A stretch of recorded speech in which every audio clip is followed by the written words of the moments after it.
ஷபீர், இதுல இப்போ நாம் தமிழர் அப்படின்னுடைய வளர்ச்சி அப்படின்றது இப்போ ரவீந்திரன் துரைசாமி அவர்கள் சொல்ற மாதிரி சீமான் அவர்கள் தன்னந்தனியாக, அவருக்கு வேற எந்த பின்புலத்தோடலாம் இல்லை, அவர் ஒரு கொள்கை, ஒரு சித்தாந்தம், அதன் மூலமாக அவர் பயணிக்கிறார், வளர்ச்சியை பெற்றிருக்கிறார்ன்றப்போ ஒரு நுணுக்கமான ஒரு அரசியலை விஜய்கிட்ட கடைபிடிக்கிறாரு அப்படின்றது. அது அதிமுகவை மையப்படுத்தி விஜய்க்கான நெருக்கடி அப்படின்றது அப்படிதான் புரிஞ்சுக்கிறதா, இல்ல உண்மையிலேயே நாம் தமிழர் விஜயோடு கரம் கோர்க்கலாம், ஒரு நேசக்கரம் திமுக எதிர்ப்புல அப்படின்னு எப்படி புரிஞ்சுக்கிறீங்க நீங்க? உங்களுக்கு அவர் வந்து தம்பி அப்படின்னு சொல்லிட்டாரு, போன வாரம் விஜய் தான் எதிரி அப்படின்னு பேசினாரு, இந்த வாரம் தம்பின்னு சொல்லிட்டாருன்றதுனால அந்த கூட்டணிகள் அப்படியே மாறிடும், கரம் கோப்பாங்க அப்படின்னு நம்ம எதிர்பார்க்க முடியாது. Too early. நம்ம இப்ப பேசுறது எல்லாமே வந்து ஒரு அனுமானத்தின் அடிப்படையில் தான் பேசுறோம், எதுவுமே உறுதியாகவில்லை. அப்போ வெறும் வார்த்தைகளால ஒரு கூட்டணி உருவாவாது. ஒரு செயல் திட்டம், ஒரு வேலைக்கான ஒரு செயல் திட்டம் அப்படின்றது உருவாக்கணும்.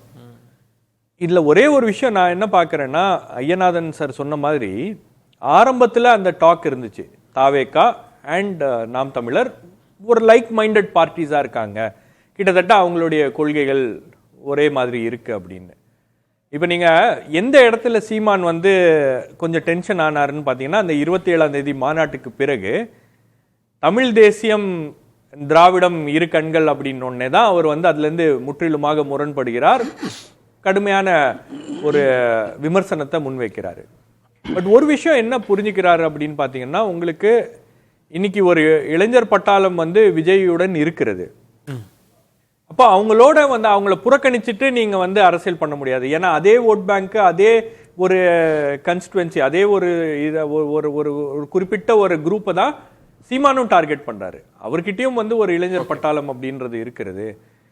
இவங்க அங்கேருந்து போவாங்களா இல்ல இவங்க கிட்ட இருந்து வருவாங்களா அப்படின்றது தான் வந்து இப்ப இருக்கக்கூடிய கேள்வி. அந்த இடத்துல தான் ஒரு நெருக்கடியை கொடுத்துக்கிட்டே இருக்காரு. இடபிள்யூஎஸ்ல உங்க நிலைப்பாடு என்ன, உள்ஒதுக்கீடுல உங்க நிலைப்பாடு என்ன அப்படின்னு நெருக்கடி கொடுத்து விஜய்டே வாக்கு வங்கியை திருப்புறது. இல்ல அதுதான், அது ரொம்ப சிரமம் அப்படின்ற. நீங்க ஒரு ஃபேன் பேஸ் வந்து என்னதான் இருந்தாலும் கொள்கை, கட்சி, அவங்க சொல்ற நிலைப்பாடு இதெல்லாம் தாண்டி ரசிகர்கள் யாருக்கு ஓட்டு போடணும் அப்படின்னு அவங்க முடிவு பண்ணிடுவாங்க, அவங்களுக்கு தான் ஓட்டு போடுவாங்க. ரசிக மனோபாவம், ஒரு ரசிக மனோபாவத்துல அவங்களுடைய கட்சி தொண்டர்கள் இப்ப இருப்பாங்க. அவங்களை அரசியல் படுத்துறது தான் வந்து விஜய்க்கு இருக்கக்கூடிய மிகப்பெரிய சேலஞ்சு.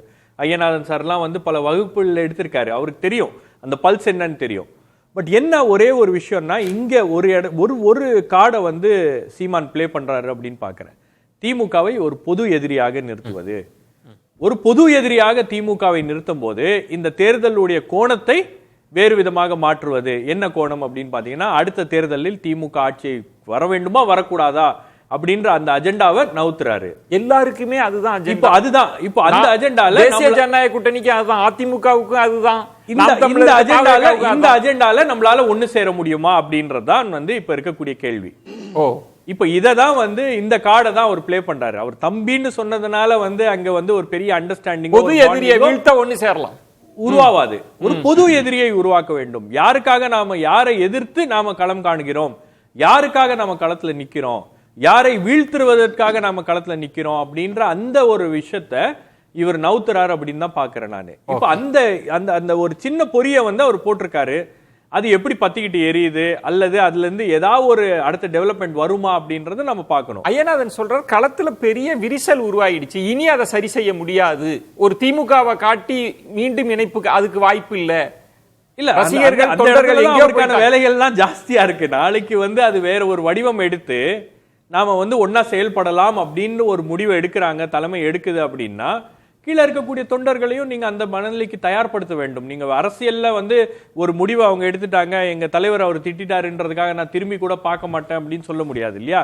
நீங்க அரசியல்ல எல்லாமே வந்து ஒரு வாய்ப்புகள் தான். இல்ல முதல்ல வாய்ப்பு நீங்க சொல்றீங்க பொது எதிரியை வீழ்த்துவது சரி, யார் தலைமையில வீழ்த்த போறாங்கன்றது சீமான் அவர்கள் முதல்ல வரவேற்றார், விஜய் அவர்களை வரவேற்றார். அதன் பிறகு என்ன விளக்கம் கொடுத்தாங்கன்னா, எங்க தலைமையில தான் அவங்கள வரவேற்றோமே தவிர அவங்க தலைமையில நாங்க போய் சேர்றோம்னு சொல்லவே இல்லை அப்படின்னா அதுலயும் மாறுதல் வருமா? நாம் தமிழர் அதுதான் அந்த விஷயங்கள்ல தான் நீங்க வந்து ஒரு செயல் திட்டம் உருவாக்கணும், ஒரு காமன் அஜெண்டாவை நீங்க உருவாக்கி அந்த அஜெண்டாவில் நீங்க வந்து ஒரு மையப்புள்ளியில உங்களால வந்து ஒன்றிணைய முடியுமா, அதுல இருந்து ஒரு பிளாட்ஃபார்மை கிரியேட் பண்ணி உங்களால வந்து அரசியல் செய்ய முடியுமா அப்படின்றதா இன்னைக்கு இருக்கக்கூடிய சேலஞ்ச். ஒரு பாயிண்ட் இதுல என்னன்னா, திமுக எதிர்ப்புல ரெண்டு கட்சிகளும் வந்து உறுதியாக இருக்கு. இந்த இடத்தில் நான் ஒரு கேட்கறது, இப்போ அதிமுகவுக்கு திமுக ஆட்சியை அகற்ற வேண்டும்ன்ற ஒரு தேவை. ஏன்னா அடுத்த ஆட்சி கட்டில் அமர்வதற்கான வாய்ப்பு இருக்குன்னு அவங்க நினைக்கிறாங்க. பாஜக அப்படி நினைக்குது.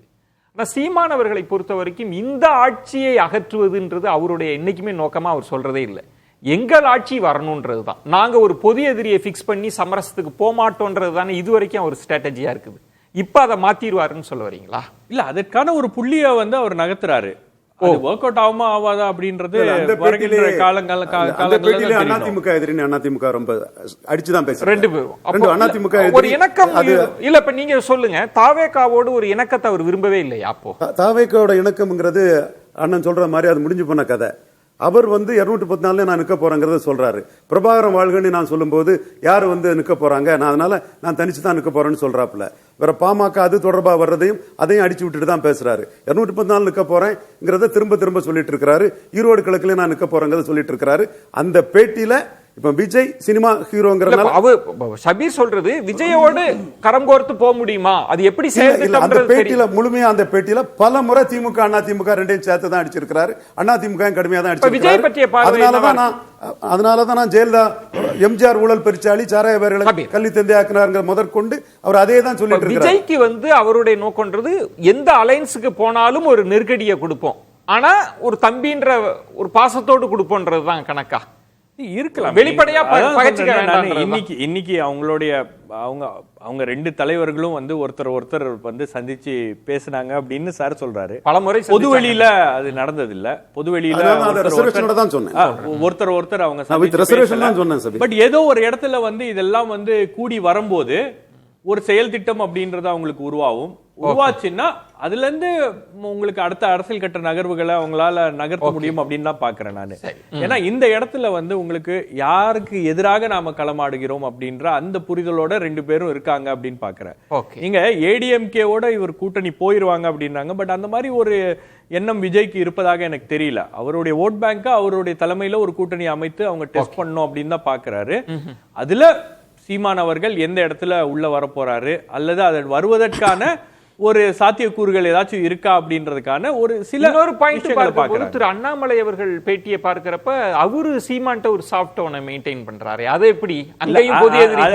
காரணம் வந்து சார் தான் ரஜினிகாந்த் கூப்பிட்டு போய் சீமானை பார்க்க வச்சதுல அதுல இருந்து ஒரு டாக் உருவாச்சு. என்னன்னா சீமானை ரஜினிகாந்தை சந்திக்க வைத்த அந்த நபரே வந்து நாளைக்கு பிஜேபியோடையும் வந்து ஒரு கூட்டணியை உருவாக்குவதற்கு அவர் சில வேலைகளை செய்யறாரு அப்படின்றாரு. அதனால சார் தான் சொல்லணும் அதுக்கான ஒரு வாய்ப்பு ஏன் அந்த மாதிரி ஒரு சாஃப்ட் டோன் இருக்கு அப்படின்றது.